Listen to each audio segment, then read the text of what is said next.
This is Ian with Vulture Moto, and this is a 1988 R100 RT cafe racer that I am preparing for resale. Just wanted to do a quick review of the electrical components and wiring before I put the body back on and button it up. I've had this bike for a couple of years. I originally got it in November 2019 down in Atlanta, Georgia. Rode it home to Vermont just in time for the pandemic. So I had the bike a little longer than I intended, but it was nice to have it last summer. Ran it around a bit. Last summer I had a Coso D64 speedometer on it, which I just swapped out for a Daytona, so I'll review the wiring on that. On the drive up from Atlanta, the thing performed absolutely without a hiccup. So this is one of those cases where I saw no reason to mess with any of the electrical stuff that actually runs the bike, because it was all, tip top. So that means primarily charging and ignition. That's all stock, including the black body dual coil, which is superior to the earlier gray ones that are notorious for cracking and frying and causing all kinds of funny symptoms. Adjustable voltage regulator from Euromoto Electrics is probably the only aftermarket thing in the electrical running gear. The fuse box is stock, but I reoriented it so you can access it with the screw cover with the whole tank and tailpiece in place. No muss, no fuss. The main harness is actually from an R80 ST, because the RT harness, as you might expect, had too many different things spliced into it.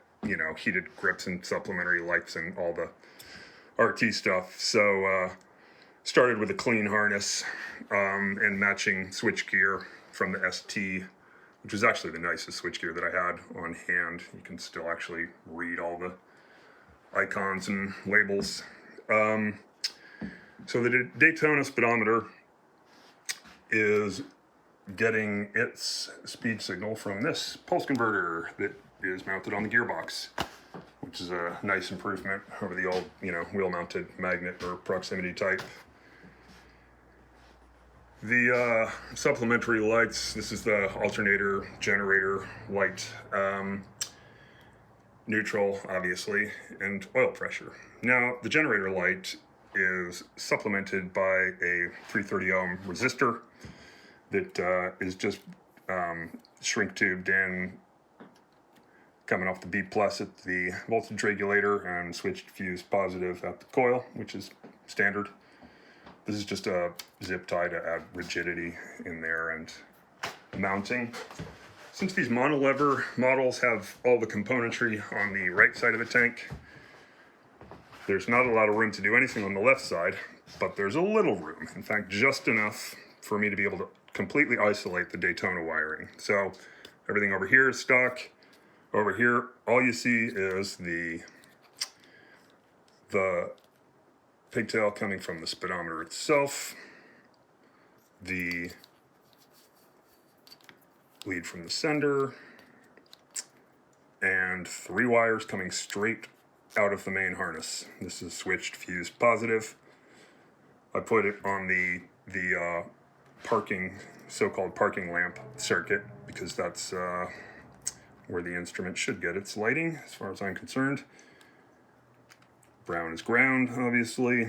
Red is unfused, unswitched, full-time, positive 12 volts. Anywhere you see BMW wiring on this bike, it is performing the BMW function, and that is everything with the exception of the aftermarket items. The aftermarket items are the usual: the headlight, mini LED, turn signals front and rear, AGM battery, brake and tail light that tucks under the tail piece. And those are wired in this style. So here's the turn signal wiring, for example. And then this side is the BMW wiring that is coming straight out of the main harness. No splices, no cuts.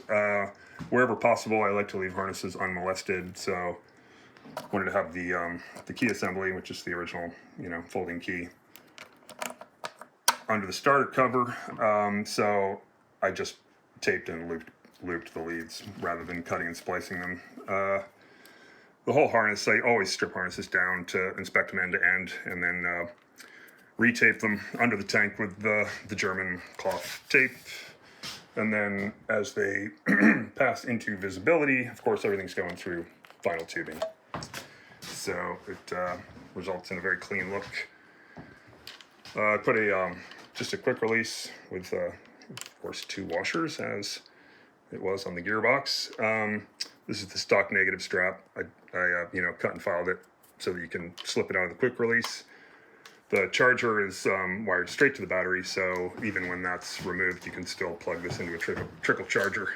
I think that's about it for electrical mods. I'll, review all of the functionality once I have the body back on. So there you have it.